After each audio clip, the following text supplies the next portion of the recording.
आज तीसरे दिन का आर्थिक पैकेज जो पूरी तरह से खेती बाड़ी को लेकर है, वो देश ने देखा और सुना।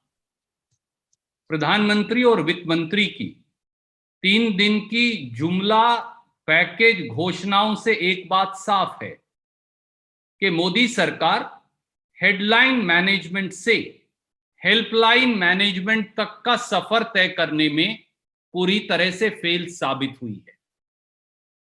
20 लाख करोड़ का पैकेज देशवासियों के लिए राहत का पैकेज कम, बल्कि वूडू इकोनॉमिक्स पैकेज अधिक साबित हुआ है। वादों के सब्ज बाग से मदद की हकीकत तक पहुंचने में सरकार ने पूर्णतया देश को निराश किया है। कोरोना महामारी में सबसे बड़ा संकट अन्नदाता किसान व राष्ट्र निर्माता मजदूर झेल रहे हैं। मरहम लगाने की बजाय मोदी सरकार किसान मजदूर को घाव दे रही है तथा मदद करने की बजाय किसान को कर्ज के जंजाल में धकेल रही है। एक बात साफ है कि मोदी सरकार न किसान की पीड़ा समझती है और ना ही खेती की समस्या। इसीलिए खेती के नाम पर परोसे जा रहे सब्ज बागों में एक फूटी कोड़ी भी मदद के नाम पर किसान को नहीं मिल पाई और हम उसके कुछ पहलू आपके समक्ष रखेंगे। सबसे पहला, रबी की फसलों की कीमत न मिल पाने से देश के किसान को 50,000 करोड़ रुपए से अधिक का नुकसान हुआ है, पर नुकसान भरपाई के नाम पर एक फूटी कोड़ी नहीं दी।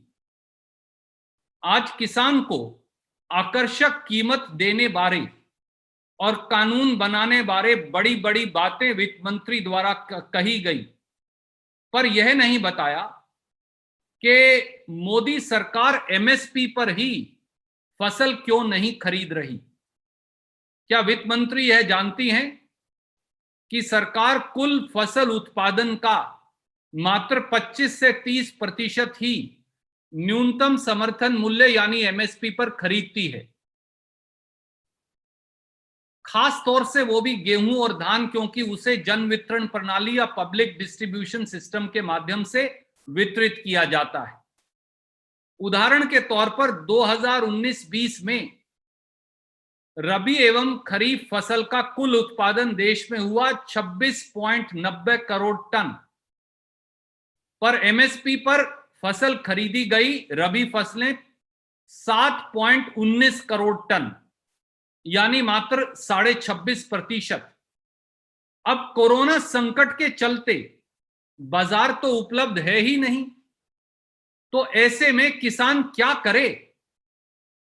2020-21 के रबी सीजन में अकेले गेहूं की फसल का अनुमानित उत्पादन है 10 करोड़ टन, यानी 1925 रुपया प्रति क्विंटल के हिसाब से लगाएं तो कुल लागत होगी 1,92,500 करोड़ रुपया।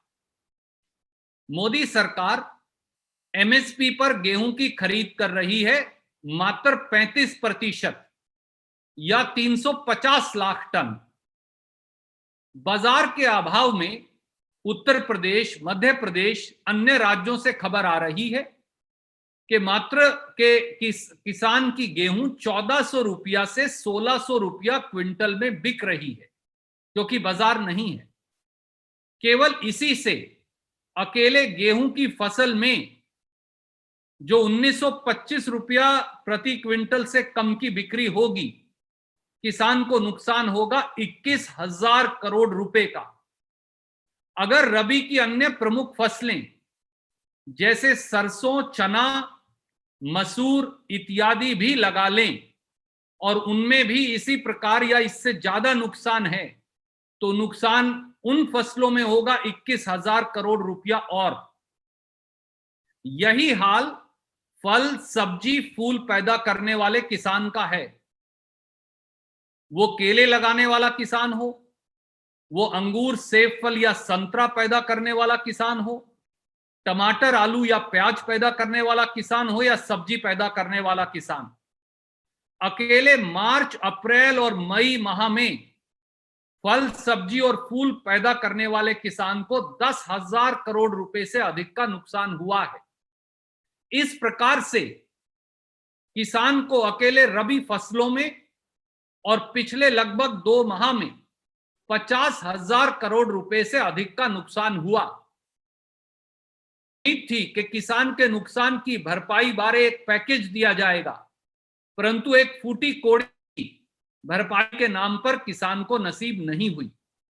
दूसरा पहलू, क्या वित्त मंत्री ये जानती हैं कि किसान को दिया जा रहा न्यूनतम समर्थन मूल्य किसान की लागत से कम है?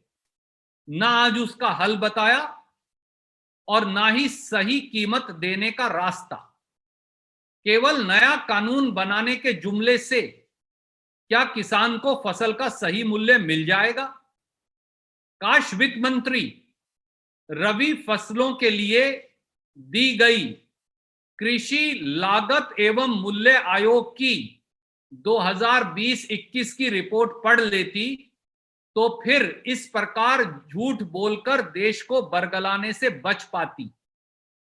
आज किसानों को समर्थन मूल्य से भी अधिक फसल की लागत आ रही है। ये हम नहीं कह रहे, ये प्रधानमंत्री जी का गृह प्रदेश गुजरात, भाजपा शासित हरियाणा और मध्य प्रदेश जैसे प्रांत कह रहे हैं। गेहूं का मौजूदा न्यूनतम समर्थन मूल्य है 1925 रुपया प्रति क्विंटल, पर सीएसीपी को, कृषि लागत और मूल्य आयोग को, गुजरात कहता है कि वहां के किसान को लागत पड़ती है 1949 रुपया प्रति क्विंटल। हरियाणा की भाजपा सरकार कहती है कि हरियाणा के किसान को गेहूं की लागत पड़ती है 2081 रुपया प्रति क्विंटल, और ये सब कृषि लागत एवं मूल्य आयोग की रबी 2020-21 की रिपोर्ट में दर्ज है। चने का न्यूनतम समर्थन मूल्य है 4,875 रुपया प्रति क्विंटल, पर हरियाणा की भाजपा सरकार सीएसीपी को कहती है कि मूल्य पड़ता है किसान को 5,289 रुपया प्रति क्विंटल। अर्थात बाजार में किसानों को फसल के दाम नहीं मिल रहे और न्यूनतम समर्थन मूल्य जो सरकार नहीं दे रही उससे ज्यादा भी किसान को लागत आ रही है। तो वित्त मंत्री और प्रधानमंत्री ये बनाए कि कानून बनाने से क्या होगा जब आज किसान की ये दयनीय स्थिति है। और तीसरा, किसान सम्मान निधि योजना की बहुत बड़ी चर्चा की गई। कहा गया कि 6,000 रुपया सालाना बजट में प्रावधान कर किसान को दिया जा रहा है। उसका सच भी आज हम उजागर करने वाले हैं। भारत में 14 करोड़ 64 लाख किसान हैं।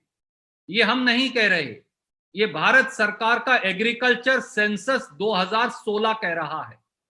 मोदी सरकार के मुताबिक पीएम किसान सम्मान निधि योजना में मात्र 8.22 करोड़ किसान ही चिन्हित किए जा पाए हैं, यानी 6 करोड़ 42 लाख किसान मोदी सरकार के मुताबिक भी आज किसान सम्मान निधि से बाहर हैं। और यही नहीं, मोदी सरकार ये शेखी तो बघारती है कि हर किसान को सालाना 6,000 रुपया प्रति वर्ष दिया, पर यह नहीं बताती कि 5.5 साल में किसान की प्रति हेक्टेयर कीमत को 15,000 रुपया प्रति हेक्टेयर बढ़ा दिया है। कैसे? मोदी सरकार ने डीजल पर एक्साइज ड्यूटी 3 रुपया 56 पैसे प्रति लीटर से बढ़ाकर 5.5 साल में 31 रुपया 83 पैसे प्रति लीटर कर दी। यानी 5.5 साल में अकेले डीजल पर 800% टैक्स की बढ़ोतरी की गई है, जिससे लाखों करोड़ कमाया जा रहा है। यही नहीं, मई 2014 में डीएपी खाद की कीमत थी 1125 रुपया प्रति बैग, आज वो बढ़कर हो गई है 1400 रुपया प्रति बैग। यूरिया खाद के कट्टे की कीमत 5 किलो कम कर दी गई, पर कीमत वही रही। 5 किलो कम कर 50 से 45 किलो कर दिया, पर कीमत वही रही। सुपर खाद की कीमत 260 रुपया से बढ़ाकर 350 रुपया कर दी गई।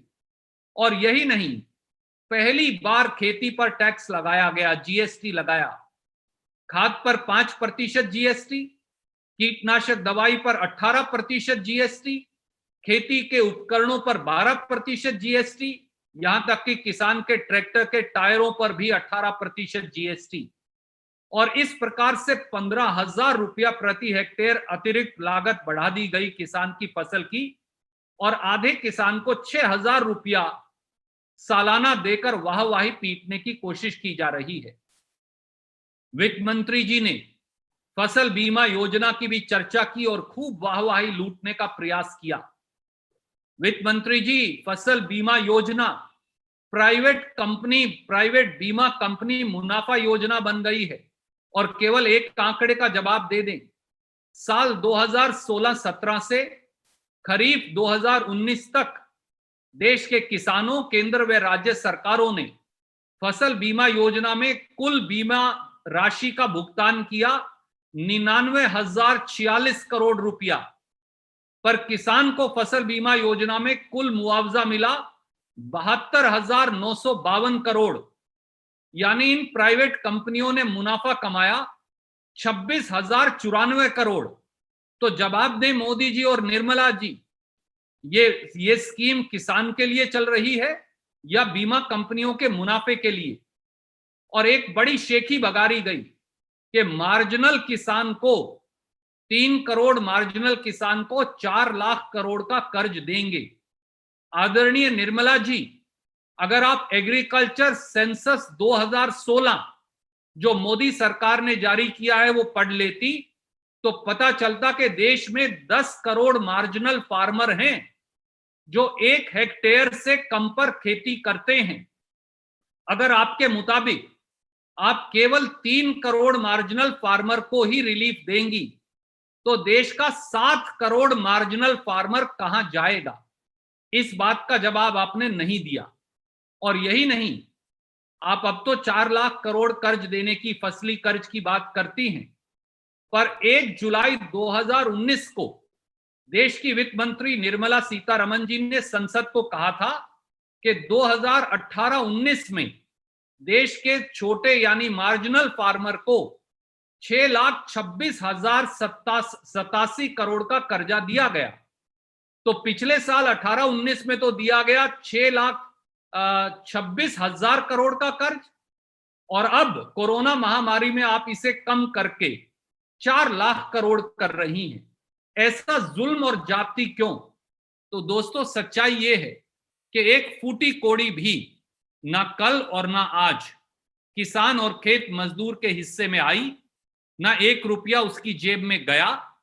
ये जो वूडू इकोनॉमिक्स पैकेज है वित्त मंत्री जी का, जो केवल जुमला घोषणा पैकेज है, इससे ना किसान को राहत मिलेगी ना खेत मजदूर को राहत मिलेगी।